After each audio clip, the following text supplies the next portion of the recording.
We're glad you're all here. We're going to wait a few minutes and let everybody come on in. We have a large audience today, which is exciting. Everybody is hopefully as excited about tomatoes as we are.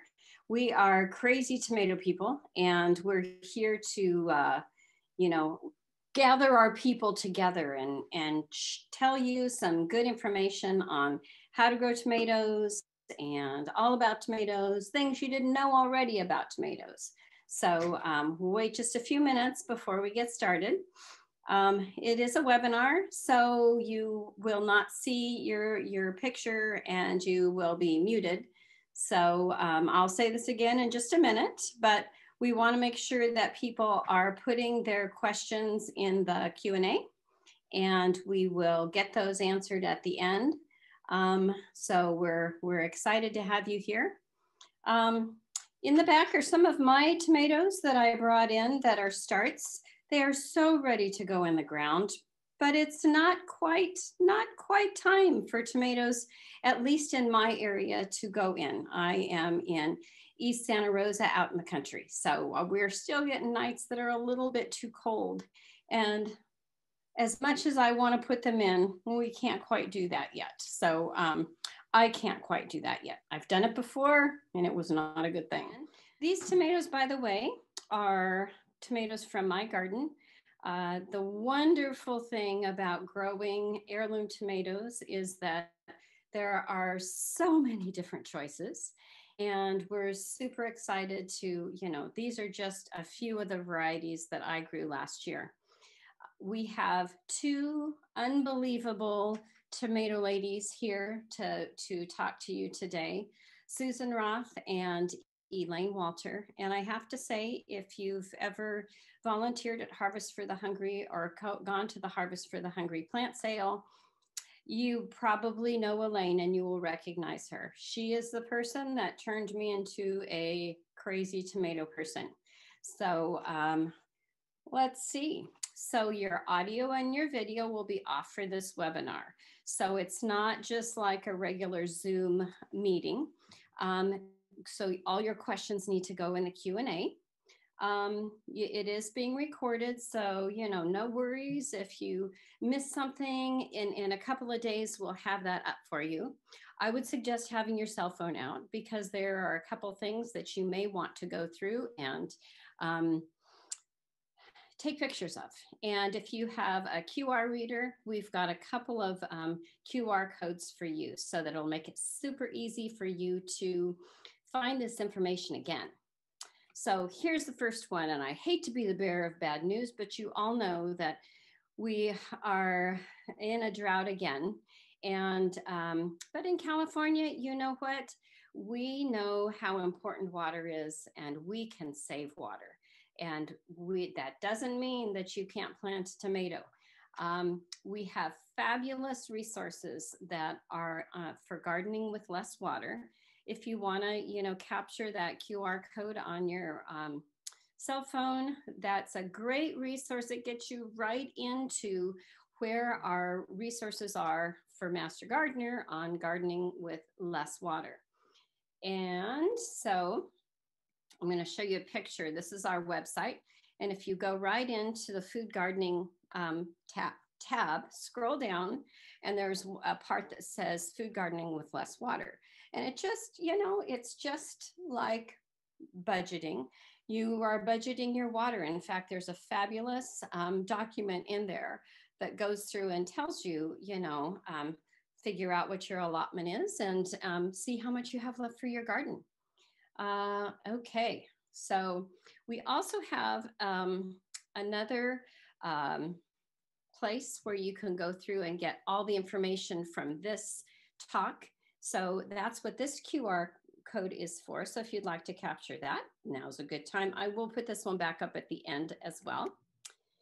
So we are all master gardeners that are speaking and on the team that's bringing you this fun talk on tomatoes today.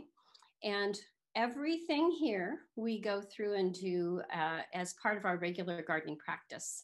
We always nurture and protect the soil. So if you've been with us and learned about cover crops or started a cover crop in the fall, you're reaping your benefits now. And we want to keep going through and protecting our soil. The second one, mulching to save water and prevent weeds, makes a huge, huge, huge difference. So make sure that you mulch heavy this year. The only thing I want to say about that too is you need to be more aware of voles, because voles love mulch. So just, keep your eye out and make sure that they're not getting into your garden beds. We try to use no synthetic fertilizers, herbicides, or pesticides. Really, if you do everything else, you don't need to do that. You disturb the soil a minimal amount, because we want to work with all that fabulous mycorrhizal network in the soil and let it help us with the soil and saving the water. We use flowers that benefit plants and beneficial insects, always, and they're beautiful as well. We use compost and organic amendments, which really helps the soil, of course. And super important, right plant, right place, and right time. This is why my tomatoes are sitting here rather than in the ground, because when the nighttime temperatures are in the 30s, the tomatoes do not like it. And if we don't get a frost, it'll be okay, but they'll just sit there. And it's a lot more babysitting. So you don't want to babysit your garden. Okay, so now you're in for a super great treat. This is Elaine Walter, and she's been a master gardener for years and years. And she is one of the garden leaders at Harvest for the Hungry Garden on Yulupa in Santa Rosa. And they're having their plant sale this weekend, Saturday. There's still a few slots available, so go onto their website and sign up. Also, Petaluma Bounty is having their sale. Lots of plant sales. We're so, so, so lucky to work and live in Santa Rosa. So without further ado, here is Elaine Walter. The first thing I want to do, Toby, is just a slight correction. The plant sale for Petaluma Bounty and for Harvest for the Hungry is next week, and not this weekend, but the 24th. That's when they start. So you should sign up right away if you want to go to either plant sale. They have reservations, but it's not this weekend. It's the following. You're right. I am so sorry. I am jumping ahead. I'm ready for that sale. I'm ready too, but yeah, unfortunately, that's not when the plant sales are. All right. We all look forward to that so much. Okay, well, I'm here to talk to you about growing tomatoes in Sonoma County, and I realize how lucky I am. I just heard a podcast with Greg Gahoulier, the greatest tomato expert in America. He had to move because of climate change. He could no longer grow good tomatoes, he thinks, in Raleigh, North Carolina, so he had to move. But we're not going to have to move anytime soon. We have the perfect climate for growing tomatoes here in Sonoma County. Next. The first people that ran across tomatoes were probably people wandering through the mountains of Chile and Peru along the western slopes of the Andes Mountains. And this is what they found. And we can all agree that's not real impressive. They weren't real impressed. They didn't actually domesticate the tomato. Next. The people that domesticated the tomatoes were the people in Central America and in Mexico. The Mayans and the Aztecs used tomatoes, but they didn't use red tomatoes. These are slightly inaccurate pictures. The tomato was still primarily yellow, but they used the tomato extensively. When Cortez came to the New World, he discovered that the Aztecs were making a salsa out of tomatoes and other ingredients. And in the first place that the tomatoes spread, of course, were to Southern Europe. And the tomatoes, not surprisingly, were first described by an Italian herbal and were first illustrated in Italian publications. The tomato did not catch on as quickly in Northern Europe. And there are so many explanations for that. Climate, religion is actually sometimes cited as an explanation that the tomato was perceived as a Catholic vegetable and Protestants didn't want to eat it. But I think part of the reason is nomenclature. So the word for tomato in Italian is pomodoro, which means golden apple. And in French, when they didn't quite understand the Italian, they called it pomme d'amour, love apple. Northern Europeans gave it its name, which we know it by today, which is Lycopersicum, wolf peach. Now, which would you rather eat, a love apple or a golden apple or a wolf peach? No wonder it took a while to catch on in Northern Europe. Next. So by the time that colonial America came along, some people in the northern colonies were a little afraid to eat it. In Florida and South Carolina, they were eating it, but not in the northern colonies. But it was also a very difficult to obtain ornamental. You couldn't just go to your seed store or order it online. So you had to import it from France and know somebody who knew somebody. Next. One of the first people to grow tomatoes, famous people to grow it, was Thomas Jefferson, and he grew this red fig tomato in his garden as early as 1781. You can still buy this tomato today, by the way, but we probably wouldn't use it the way that Thomas Jefferson did. He grew this tomato to be dried and preserved in a sugar syrup and to be eaten as a fig during the winter months. And of course, in the next few decades, other people than Thomas Jefferson began growing tomatoes, and people began losing their fear of tomatoes. Next. So why do we grow tomatoes today? Let me see if I can adjust this. Well, I can't see the screen completely, but I'll fake it anyway. Today we can grow bigger and better tomatoes than we ever have before. We do not need genetic engineering to do it. There are no genetically engineered tomatoes. There was briefly one called the Flavor Saver, but we can create all of the qualities that we love and some that we don't love using traditional techniques and hybridization. Next. We also grow tomatoes because, and of course, Rosalind Creasy, whose picture is on the left side of your screen, published many books using vegetables in her edible landscaping, and this is from her garden. You can see the tomatoes there in the background. But if you don't have her panache for creating beautiful landscapes, you can still have a beautiful container of tomatoes. Many of them are suited for container growing. Next. And tomatoes have become exciting because we no longer feel that we need a perfectly red tomato with no green or any other color on it. They have changed more in the last few years than ever before. And Brad Gates, who has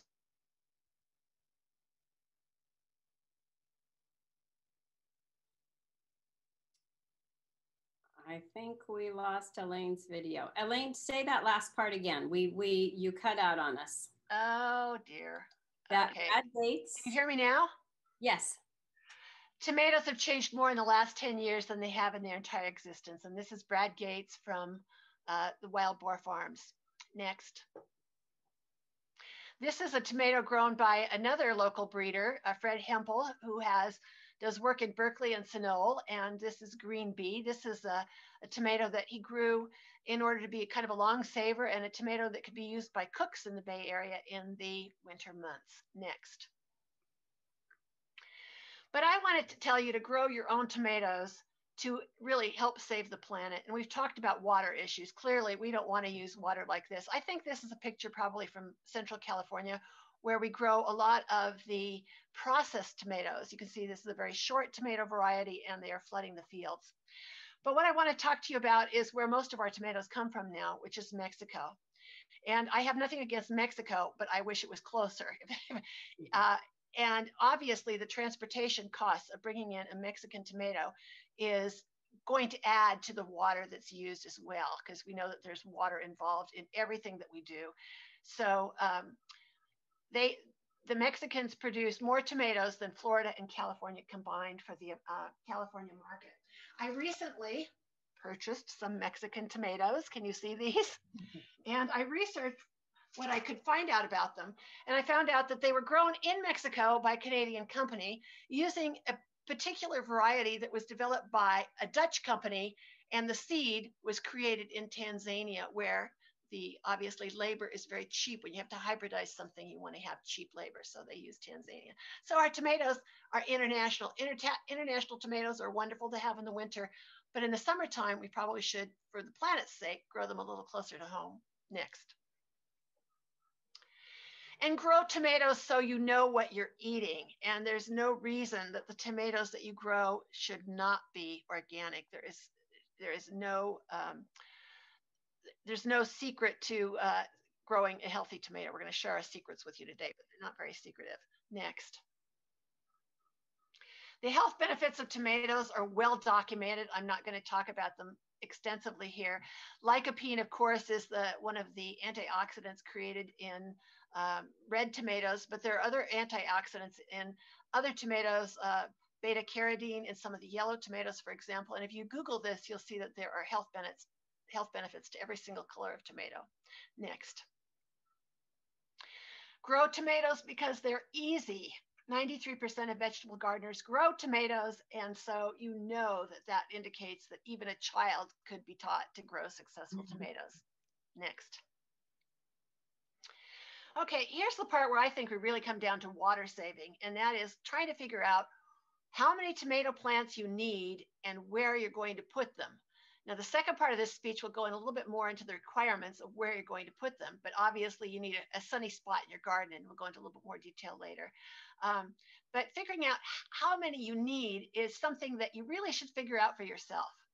So the first thing you want to ask yourself is, am I going to eat them fresh, or am I going to make sauce and preserve them in some sort of way? Because that might determine your tomato choices. Next. If you've never grown tomatoes before, I would recommend that you start small, contrary to internet suggestions. I find the internet pretty presumptuous in telling people how many tomatoes they need for their family. So a lot of people put it in how many rows of tomatoes you need for a family of 4, but they don't tell you what varieties you're going to put in those rows or how you're going to space the rows. Others tell you numbers. So let me just cite you one from the San Francisco Gate. They tell you that for a family of 4, you need 4 to 16 cherries, 4 to 16 regular tomatoes, or 3 to 6 paste tomatoes. And I would say if you're starting out, that's probably a little too many. Next. So I would suggest that you consider starting with a smaller number, and I would consider that you suggest thinking in terms of seasons, because you want tomatoes throughout your season. And you also want to kind of think perhaps about getting different kinds of tomatoes. So an early season tomato, that's one that has 70 days or less. I've put in a standard size early tomato here as an example, New Girl, which is a 60-day tomato. But most cherry tomatoes take only 60 days to maturity. And let me again remind you what days to maturity means. That means from the time you transplant the tomato, the start that you get at the store or produced yourself, into the ground. So New Girl is 60 days. Many of the cherry tomatoes are also very early tomatoes. Mid-season, well, I want to start canning in the middle of summer. So I'm going to give myself a paste tomato here that's also quite good for eating. And that's Opalka. So 71 to 85 days, I consider that to be mid-season. Late season, that's more than 85 days. And I put in pineapple here for 90 days. And I want to caution you about tomatoes like pineapple. I was talking to a master gardener from Petaluma. I haven't been to her garden. I know it's colder in Petaluma, and it's often more windy in Petaluma. So the colder it is, the windier it is, the harder it is to get those 90-day tomatoes to actually produce. But if you can, you will be rewarded because they are typically the biggest, sweetest fruits are the late tomatoes. Next. I'm now going to kind of rush through tomato vocabulary, but I want you to realize that all this is on your phone. This is the magic days of the internet, or hopefully you are shopping places where people can help you with these terms. It's one of the big reasons I tell people not to shop at the big box stores, because if they have a question, it's really hard to get that question answered. Okay, well, you're going to read the labels, and you're going to read the seed packets, and you are going to ask for help, and all these vocabulary words will be answered for you, hopefully, as you chop. Next. So the first term I want to talk about is indeterminate tomatoes. These are sometimes called pole tomatoes, or in England, they call them cordon tomatoes, because they're often trained to grow up one pole. They grow upward and outward until they're killed by frost. They produce continuously, and they have good foliage to fruit ratio. And why is that good? Well, the more foliage you have per fruit, the sweeter, the more developed that tomato is going to be. You can see what the disadvantage is here. Coming up with some kind of support system for your tomato. And you obviously you can't have one of those little dinky cages from, the drugstore to support a tomato like this. So you need to think about your support. There are cages that would work for this, but not those. Next. The other type of tomato are determinate tomatoes. They're sometimes called bush tomatoes.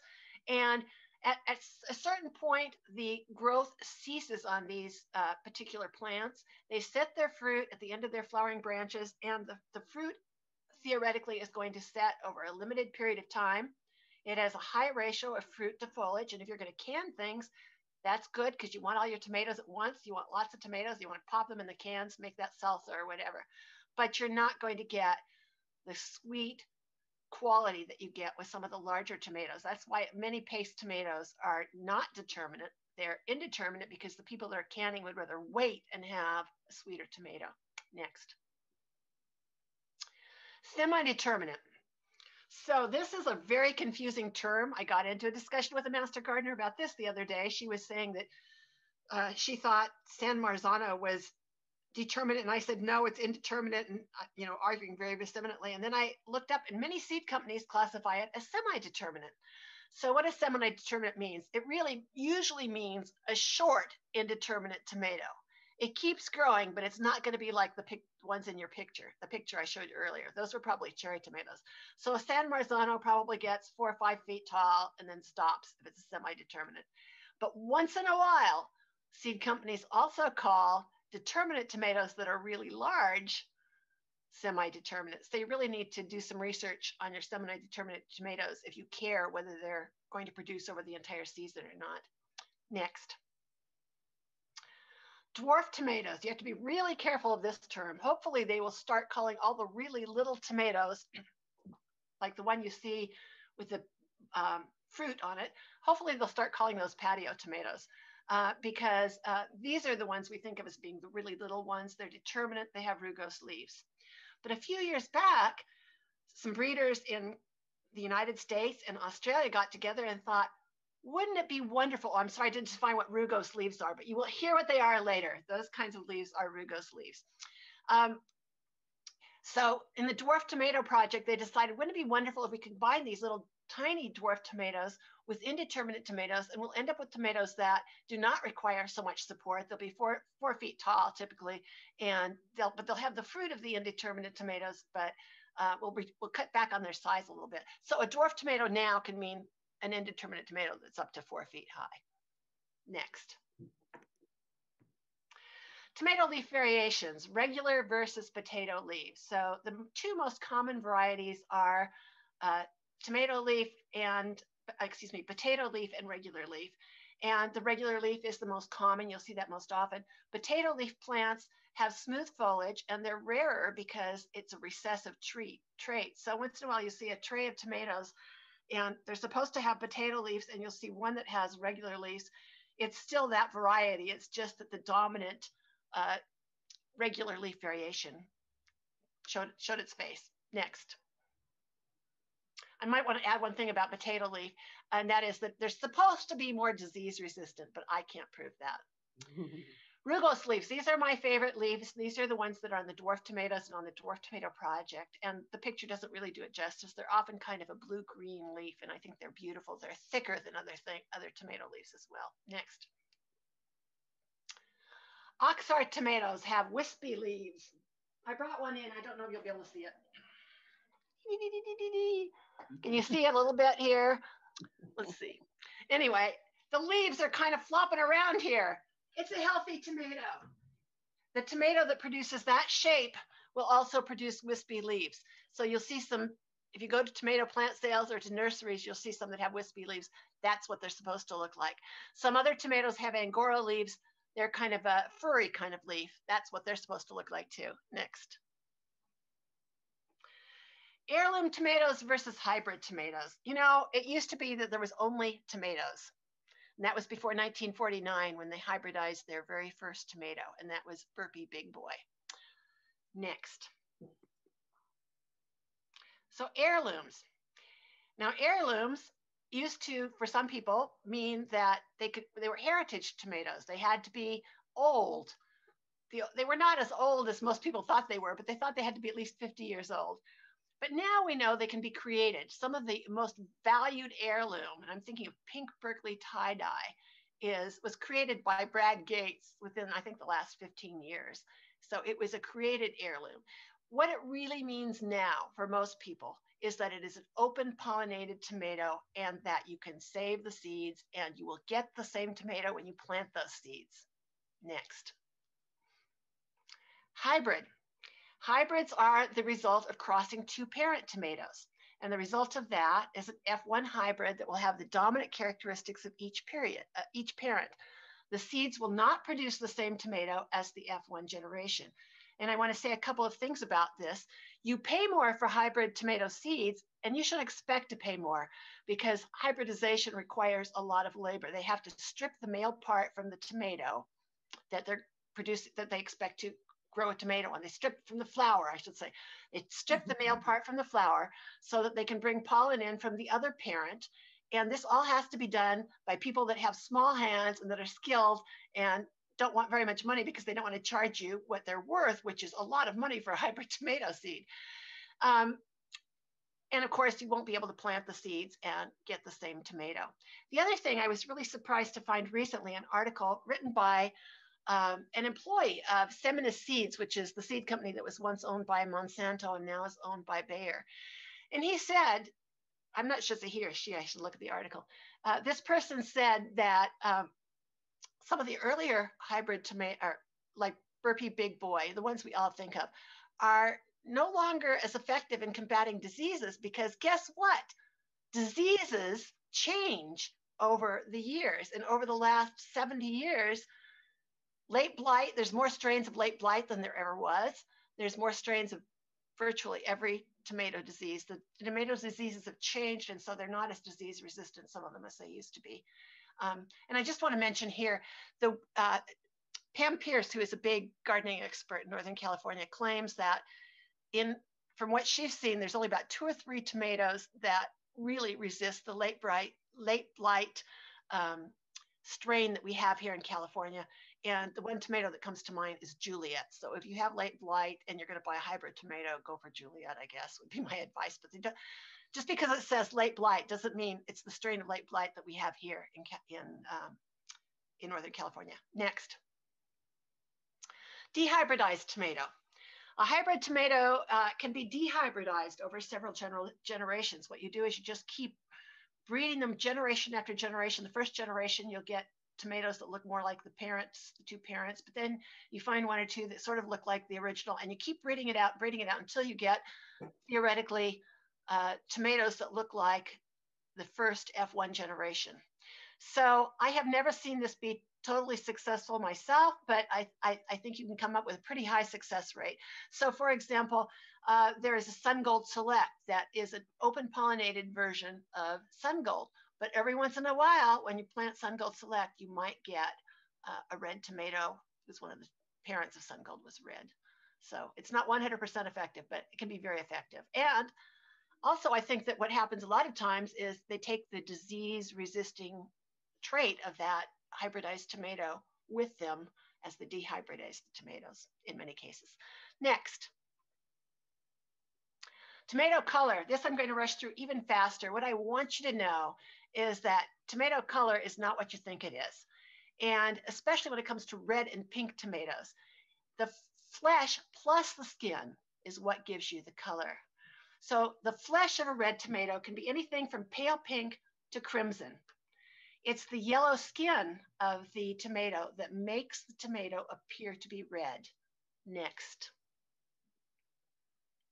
Pink tomatoes likewise can have a great variety from pale pink to crimson in their flesh. It is the color of the skin, which is clear, that makes it look like a pink tomato. So in our garden, for example, we for a long time had a hard time telling the difference between Stupici or Stupus and Bloody Butcher. They're basically the same tomato, but they have different color skin. Some tomatoes come in red and pink, but they're not necessarily the same tomato. So red brandy wine is not the same as pink brandy wine, and pink brandy wine is sometimes called brandy wine soda strain. That's the strain we sell at Harvest for the Hungry Garden. It's not the same as red. Next.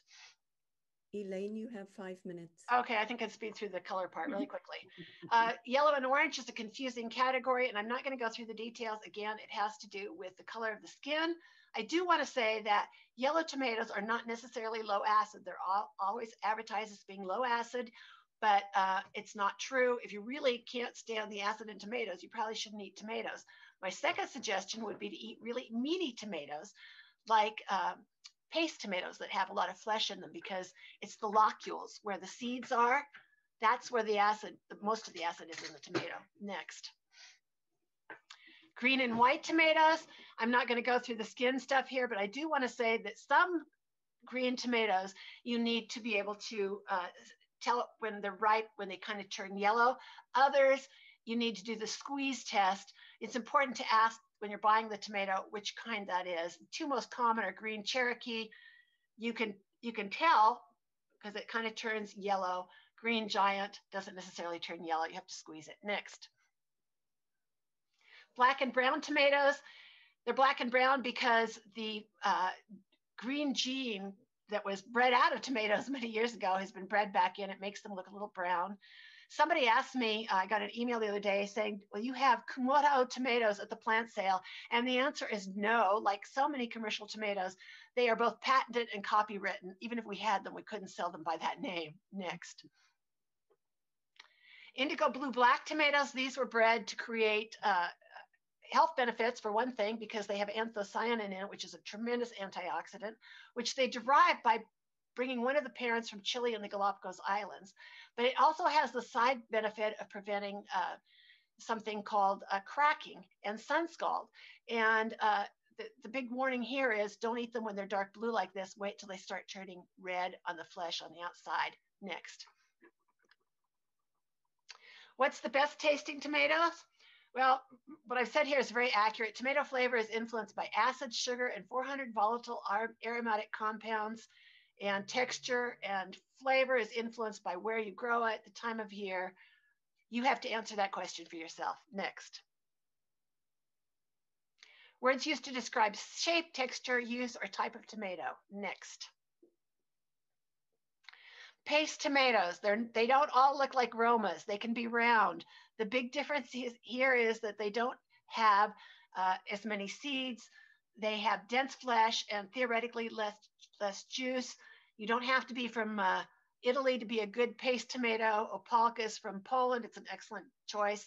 Amish paste obviously must be been developed in Pennsylvania somewhere. They don't even have to be red. You can create pastes with different colored tomatoes. Next. And they can be delicious to eat. Beefsteak's a confusing term because it's both a variety of tomato, but it's also a name, a generic category. And these could also be used, as far as I'm concerned, for sauce. I think there's a person on this webinar that might not agree with that, but I would make sauce out of a beefsteak tomato. They're large, and when they're sliced parallel, they also have dense flesh and fewer seeds. The name has nothing to do with the flavor. I think it's to appeal to male customers, frankly. That's my personal opinion. Next.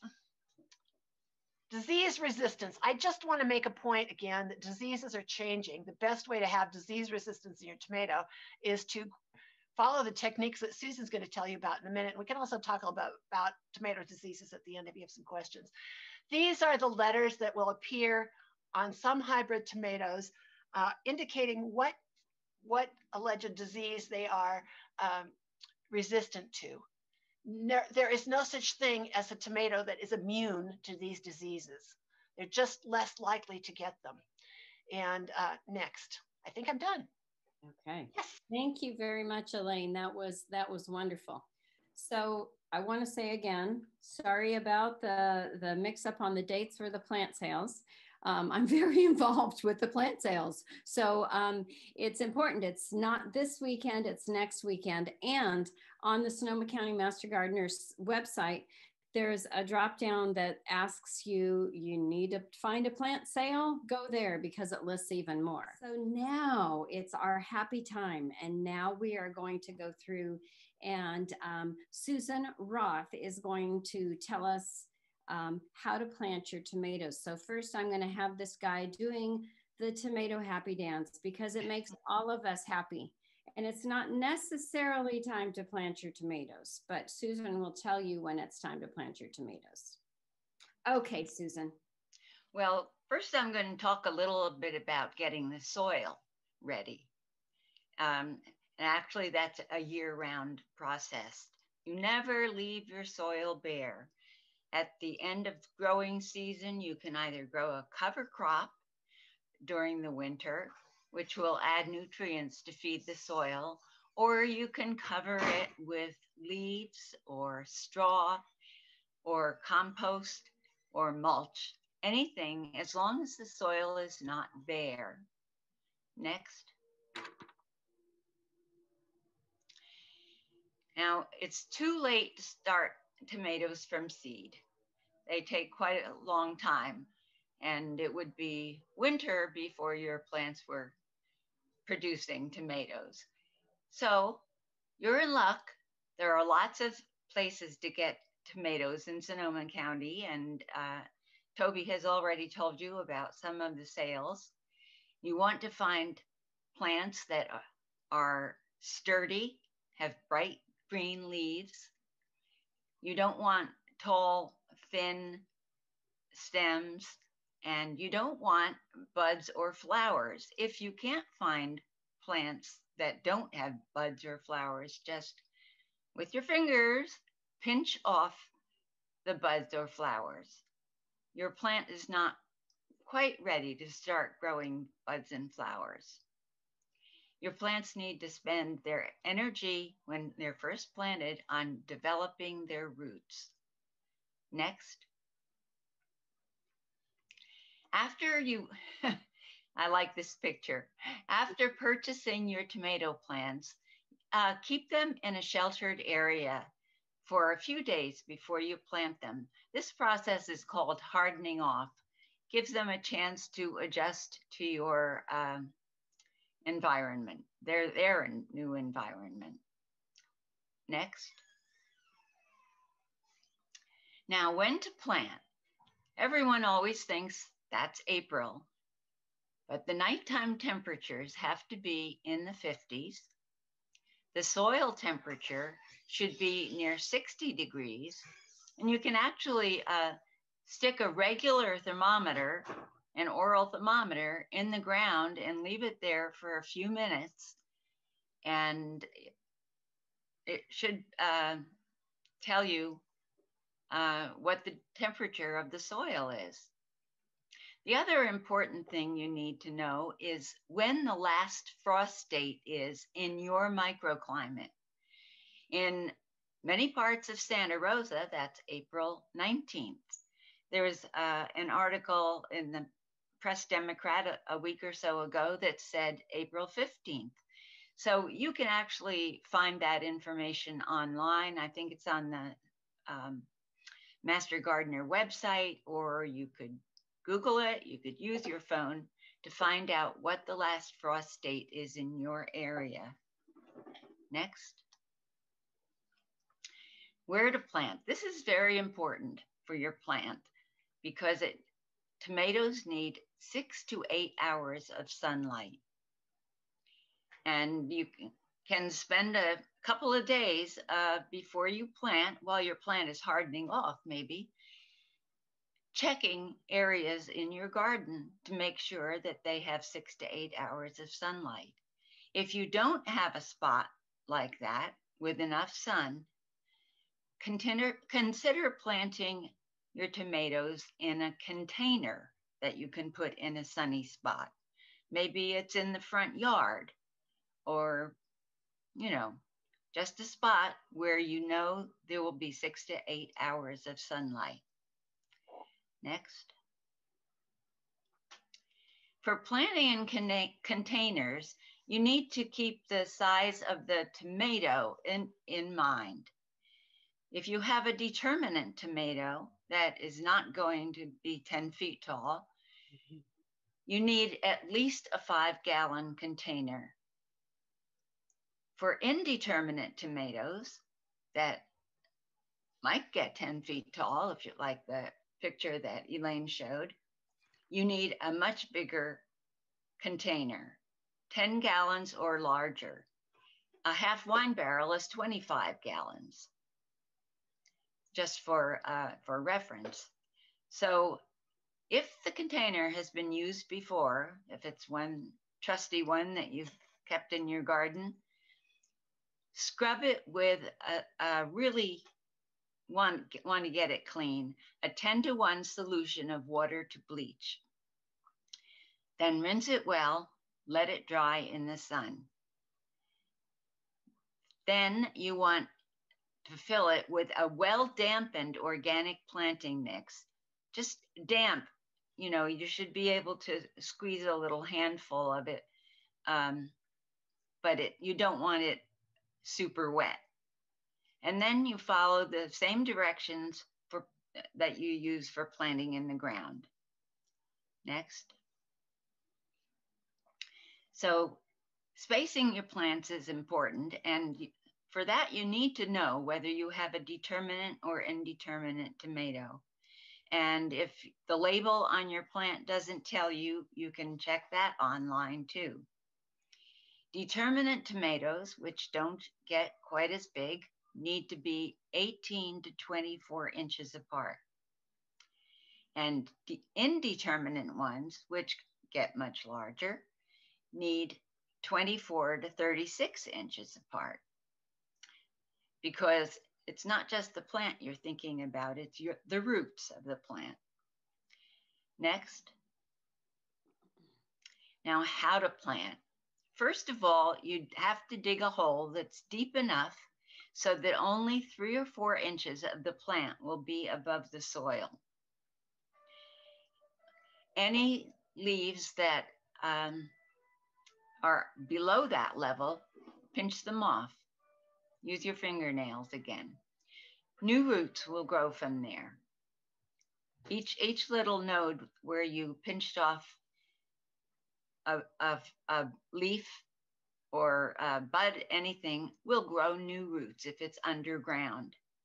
Fill the hole with water and put in a handful of compost. If you want, you can also put in a little less than a handful of a well-balanced fertilizer. Gently loosen the roots so you can spread them out a little bit, and place the plant in the hole and support it while you're filling the hole with soil.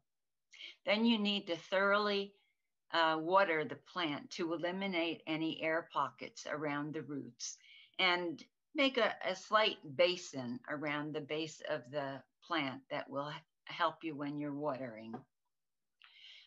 Roots don't grow in water, and that's why you want to water it thoroughly and get rid of those air pockets. Next. If you have a really tall, leggy plant, you have no other options when you're buying your tomatoes. You can angle it, as shown in this illustration here. All the roots and more roots will grow from any buds or seeds that are underground. And the top part, again, you want 2 or 3 or 4 inches sticking out of the soil. And then you fill the hole with soil. At first, you need to find where the roots are, as opposed where the top of the plant is, so that you're sure that you're watering the roots. And the plant will straighten up and fly right. It won't grow sideways as it grows. Next. As soon as you plant it, put your plant in the ground, you need to plan how you're going to support it. You can stake it, or you can cage it, as Elaine mentioned, some different kinds of cages you can buy. If it's not going to be an extremely large plant, then you can, as Elaine said, get drugstore cages, but much sturdier cages are available if you expect to have a big plant. And you can also stake them, or as that English plant that grew, I don't know, 10 feet tall, it was, they call those pole tomatoes. Then you need to mulch around each plant with 3 to 4 inches of organic material like rice straw. Make sure you're not mulching with hay. It has to be straw. leaves, or compost. Next. Now, depending upon what kind of watering you use, the most important thing to keep in mind is that you need slow, even watering. It can be by drip or hand, but the plant requires moisture that is continuous so that the soil never dries out completely. Drip irrigation will save time and help make sure the plants are watered evenly. But it also you need to keep checking your drip irrigation to make sure that everything is functioning properly. Hand watering is harder to control the amount of water you are using, but it's helpful as a bit of extra moisture on very hot days, and you can add some hand watering to your drip irrigation. Next. Here is a diagram showing why you need a large container if you're planting a large plant, an indeterminate plant, because the active root zone for watering is 8 to 12 inches. And the plant needs slow, even watering so that all those roots get moisture. Next. So I guess I'm saying this 3 times in a row. Watering consistently is important, but it will also produce larger fruits and will help to avoid problems like split or cracked fruit and blossom and rot. Split and cracked fruit are not necessarily diseases, but they are things that can develop from overwatering or sometimes underwatering. The leaves will tell you that. Next. So in a container, your tomatoes may need to be watered daily. Use the finger test or chopstick. I think it's hard to tell on the chopsticks sometimes. Down into the soil to see if it's spongy wet. If it's not, your plant may need water. Hot and windy weather means that your plant will need more water because evaporation will steal your water. Mulch, mulch, mulch, because you're retaining moisture to the roots. And that's what mulch will do. That's the master gardener, I don't know, our mulch, mulch, mulch. That's our word. Okay, mulch. Next. Reduce the water when your tomatoes start to mature, when the fruits are developing, because it saves water. And also, I think too much water makes the tomato itself kind of mushy. Next.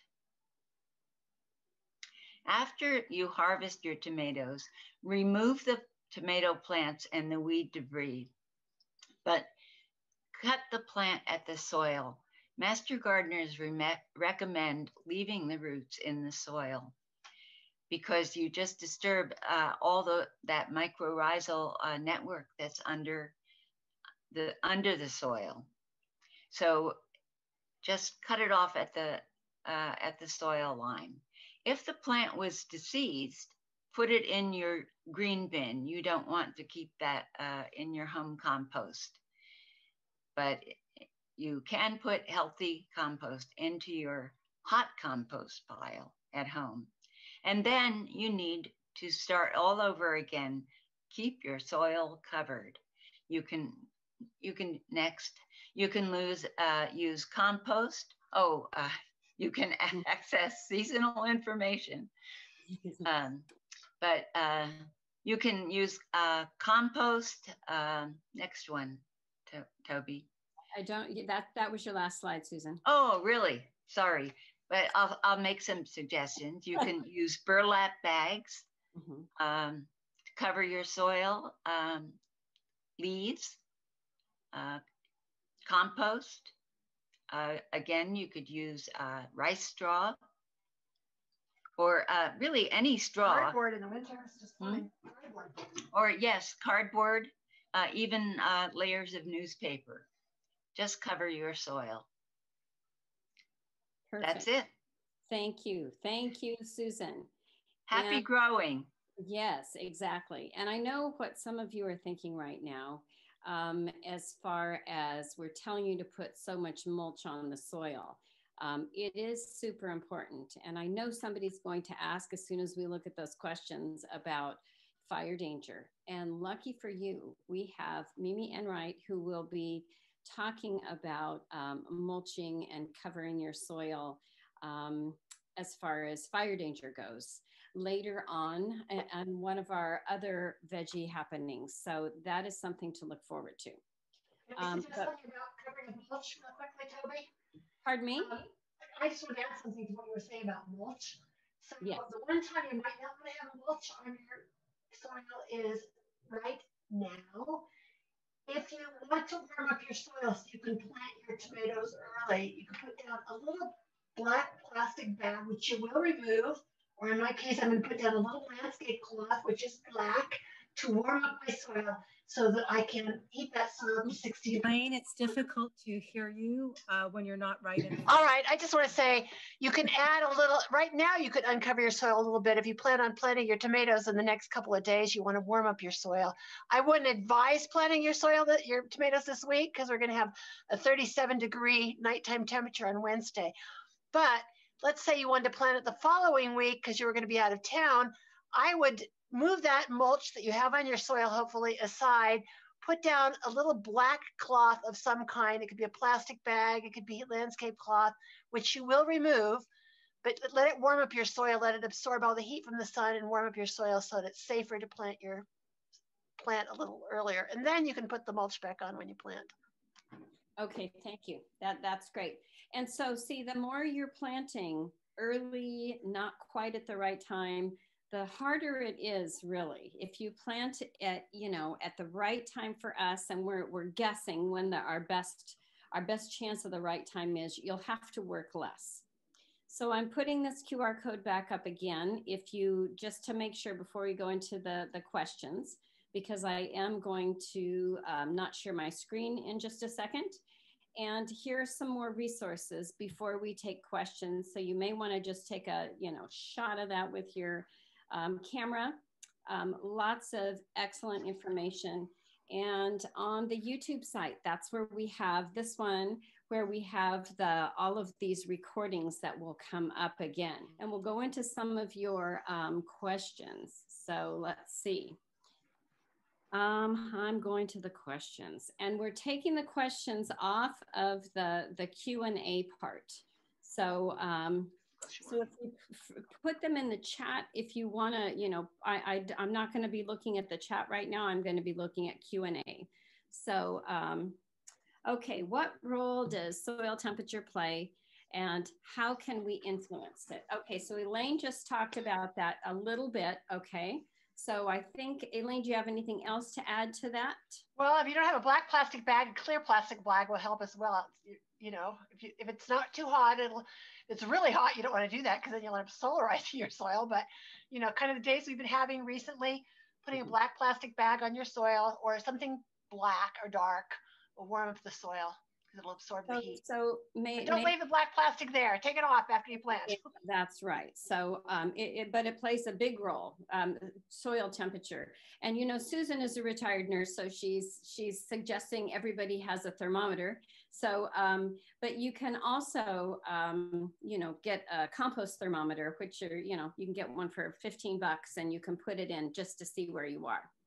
Okay. Can I say something about, we're kind of in a marginal period, like not after Wednesday, we're in kind of a marginal period. So let's say you do have to go out of town. It's probably not the end of the world if you plant your tomato. It will expose it to a little bit more possibility for disease if you plant it earlier, but probably in all likelihood, it'll just sit there and do nothing while you're in Seattle or wherever you're going. So don't stress too much. All our rules are a little more flexible than we make them sound. Most of them are. Okay, so Elaine, this question sounds like for our rebel, Elaine, Jim asks, if we wish to boycott Monsanto Bayer, which tomatoes should we avoid? Oh, there's lists of that online. Yeah, you can. I will tell you one that is in our plant sale that will not be there. Well, it shouldn't have been there this year. So I ran the plant sale for many years, and I read those lists every year. And our plant sale, there was no Monsanto Bayer plants at all. And Early Girl wasn't there. But the guy that replaced me for 2 years, who unfortunately died, did put back in Early Girl. And so we had all the seeds. I just planted them this year. But you really shouldn't be planting Early Girl is the one that comes to mind that's Monsanto. But there's a whole list. There is a whole list. And also peppers. So for example, on peppers,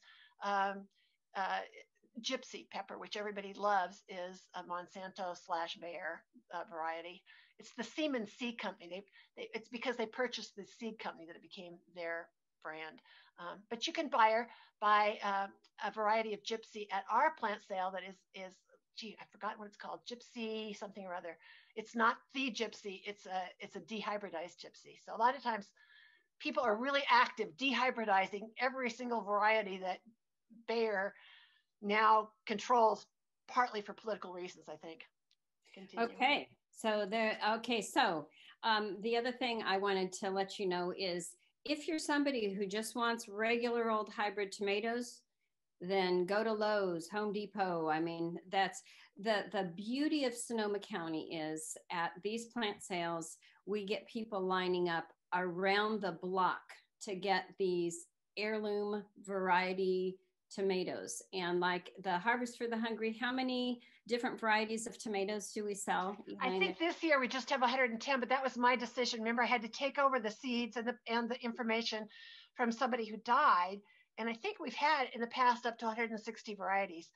I made the decision this year to sharply reduce the numbers because we didn't know what kind of plant sale we were going to be allowed to have. You know, it was the heart of the pandemic.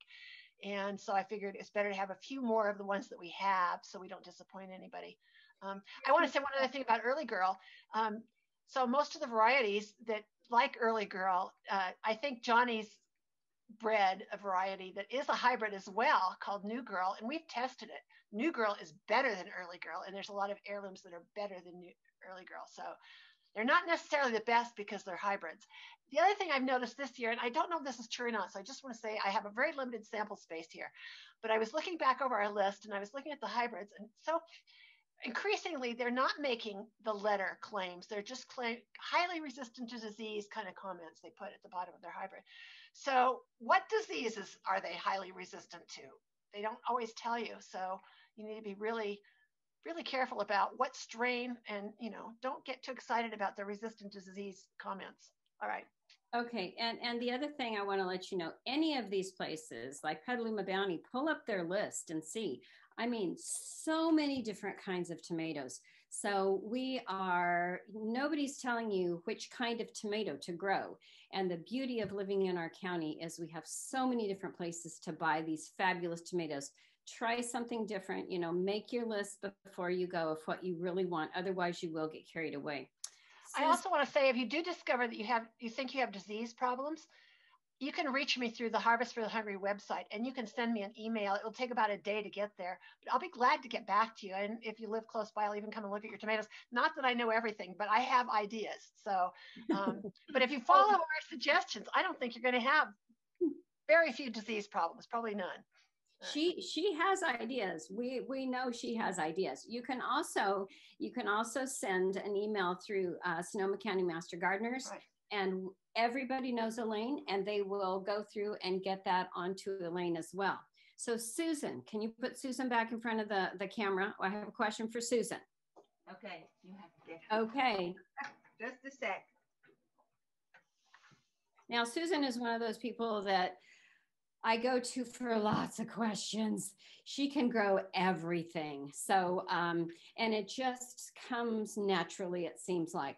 So Susan, your question that we have several questions about fertilizer here. So you said, you know, put in a little bit of fertilizer. So people, there's several questions that ask, okay, what kind of fertilizer, what kind of numbers am I looking for? So what would you suggest for people looking for fertilizer? Well, you want one that has the three numbers, phosphorus, potassium, and nitrogen. And now Elaine just left and just walked out. And I was going to ask her about her suggestions for that. I always like to make sure it's an organic fertilizer. And here, that's okay. Slow release. And this is not, I'm not recommending this as a variety. This just happens to be one that I have. That's okay. Where do we put it, Elaine? In front of your face. In front of your face. No. Can you see that? Okay. No, it's good. You're being censored. So just tell us the numbers on it. Can I just hop in here because I've been reading this before? So I'm sorry to take away her glory here.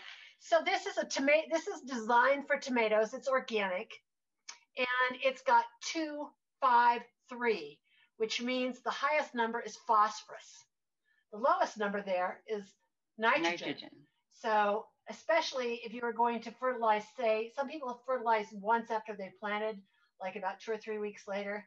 That's when you really want the phosphorus to start kicking in to form those flowers. But the other thing this has is it has active ingredients, including microrhizomes.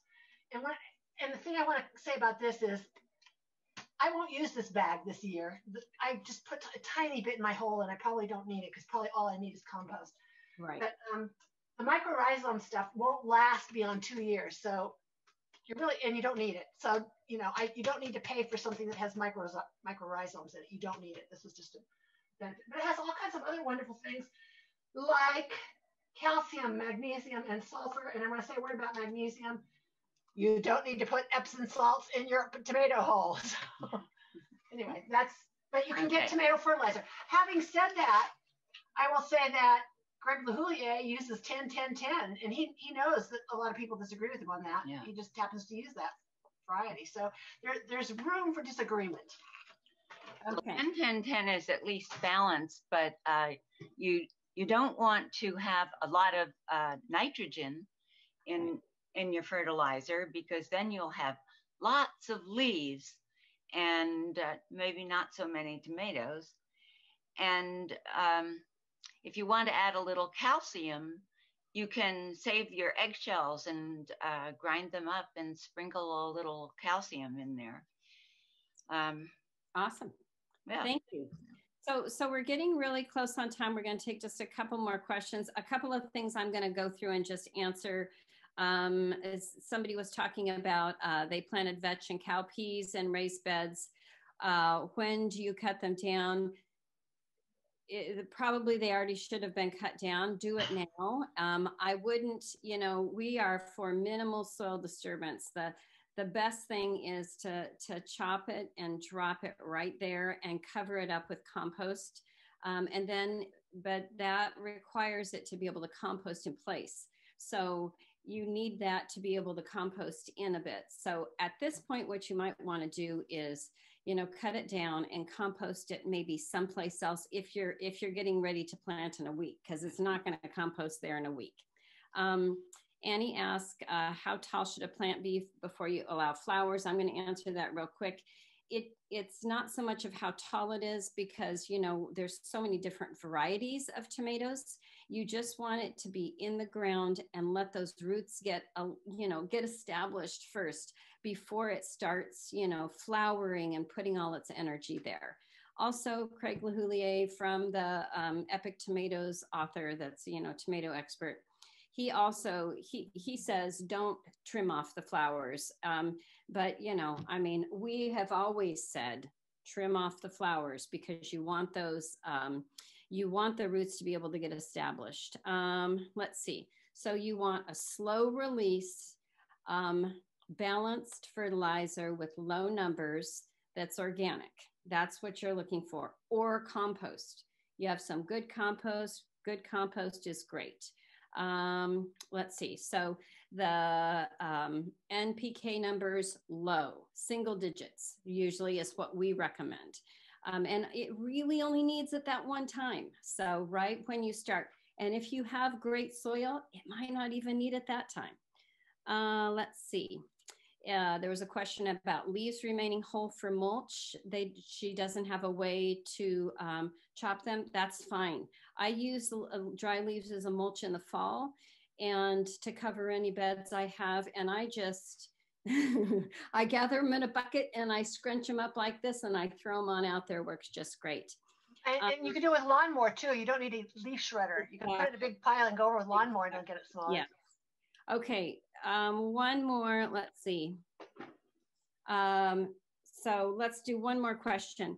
And the rest of these questions, we can get you answers on the questions and we can get them back to you now that they're in the question and answer. It says, can you talk more about leaves of indeterminate tomatoes? When plants are mature, I find that there are so many leaves. They have a hard time seeing the tomatoes to harvest. They worry that the plants don't have adequate airflow. That's a problem. That is a problem. Do the tomato fruits themselves need some sun? Some, but not much. Okay, they need the protection of the leaves. It says, I've been thinning leaves. Is this a good idea? If so, which kind of leaves? How many? Elaine or Susan, do you want to talk about that? Well, there are people that grow their tomatoes like one long leader and they trim off everything else because they think they get more tomatoes there. That's actually a technique that you probably should read about in a tomato book because I can't answer it really quickly. I would like to know where you're living actually. Where I live, I'm more worried about do they have enough leaves because sun scald is a problem in Sonoma, in Santa Rosa. So I'm worried about my tomatoes not having enough leaves and the sun, you know, in September it gets really, really warm. That hot September sun. I've actually put shade cloth on top of my tomatoes at times. They get sunburned. So I guess my issue would be where are you living? But there's definitely a lot of technique involved in trimming things off your tomatoes, and I can't answer that in 2 minutes, so I'll just let it go. That's great. Thank you very much. Let's see. We have a couple other questions, a couple people I can get back to on the side here. Let's see. Okay, here's a great one. I'm confused about the suggestion to leave roots in the soil. Are you talking about the smaller end roots or also the thicker main roots? Do they disintegrate over time? Great question. Who would like to answer that? They do disintegrate over time. And you can plant right next to an established root. Put your new plant in. Can I answer that question a little bit differently? See, we don't all agree with each other. It kind of depends upon whether you're going to do as I do, which is just cover up the whole area a lot of times for the winter in my front yard. In the garden, we need it. It's a year-round garden and Harvest for the Hungry Garden, and we immediately are going to plant something else in the spot. And we may indeed pull out the entire plant by its roots because we need to plunk in something like a cabbage, which is also going to have big roots, and there can't be two sets of roots in the exact same spot. So, but if you're growing at home, you can certainly just leave it in the ground, cover it up with mulch, and it'll be gone in the spring. Okay, so real quick before we sign off here, because I think we're coming up with our time. Straw and hay are different things, okay? Straw is what you want, and you want rice straw because rice straw doesn't have all the seeds in it. So the hay is something that animals eat, and it has a lot. It has the seeds and all of the great stuff in it for the animals. You don't want that because then you're going to start growing that in your garden. It will go ahead and decompose depending on what you put over the top after. If you end up with like old rice straw on the top that hasn't decomposed, you can just pull it apart. If it's, you can leave it there as well. The best well-balanced fertilizer to add, we can't tell you that. Everybody, as you can tell, has a different opinion. Organic, well-balanced, something that's made for tomatoes, like Elaine said. Elaine showed you one. I have a different one from a real, well-known company. So that's what you want. If you Can I just say one that's not? Don't get the little pelletized ones that are not organic and they're designed for containers. You can use those in containers. The kind of fertilizer you use for containers doesn't have to be all organic all the time, but don't use those slow release. I'm trying to think of the company's name and I can't use it anyway because I'm not allowed to, but you know what I'm talking about. Yeah. Don't use that. Right. Okay. Yeah, let's see. They want to know our opinion on red plastic sheets that are sold to take the place of mulch. They're also claimed to increase the yield due to the reflected red light. Now, we did try that at the garden, didn't we, Elaine? It didn't do anything. It was a mess to put down. And so I would say, no, you don't need it. I wouldn't use it. And it's plastic. So we don't encourage plastic in our gardens. Once plastic, the other thing is if you don't take it out right away, then the plastic starts deteriorating and you get little pieces of plastic in your soil, which is, plastic pollution aside, you don't want plastic pollution in your own soil. So yeah, I wouldn't use it. There was a question that I'm going to answer that says, is it possible to order tomato plants in advance of the Harvest for the Hungry sale on the 24th to have minimal contact with folks distancing to COVID? No, but you know what? Heirloom Bounty, man, they are offering that day before. We are too, Toby. We are too. You can indicate when you order that you need help. And so what will happen is they won't get the plants in advance for you. But let's say you have an appointment at 3 o'clock. And because you have appointments at Harvest for the Hungry Garden, you can request that someone go in and get those plants to you and bring them to your trunk of your car. What you can't request is, let's say you wanted Early Girl and they were all sold out at 3 o'clock. We can't save it for you, but we can bring the plants to your car for you. And, awesome. And there's places to request that. And if it does, you can also request that at the gate. We have enough people to go in and get your plants for you. Bring a list though. You have to come with a list. Okay, that's awesome. And I do know that Heirloom Bounty is offering the day before their sale. If you are compromised in some way and need to, be in with nobody else, they have special days. So you may look at their website. Also, look, I'm only mentioning those two because those are the ones that come off the top of my head. On our website, we have a whole entire list of those. Let's see. Ooh, here's a good one. If my seedling has damped off, is there any treatment that will help it recover, or should I dispose of it? If you've taken long enough to write this question, probably dispose of it. But if you notice it right away, you can water it with chamomile tea and it will pop right back, because damping off is a fungal disease and you need to treat it with a fungicide right away. Chamomile tea, if it's in your pantry, make some up real quick. Don't pour it on boiling, obviously, but I have revived damped off seedlings with chamomile tea. One year on Easter time, a whole greenhouse full. I felt like I was learning the meaning of resurrection. So yeah. Okay, so here's a good question. Susan, can you plant tomatoes in the same bed year to year? Well, I do, because I don't have an option to change every year. Generally, I plant a different tomato, not the same variety. And, I can move them around a little bit, but my beds are, in use all year, and I try to grow a lot of tomatoes. So I do. If possible, it's always good to not plant them in the same place, but sometimes you don't have a choice. That's right. And you hopefully you're growing a whole lot of other things during the season so that it's not just tomatoes and it waits. And it's because of the tomato diseases that you want to rotate your crop.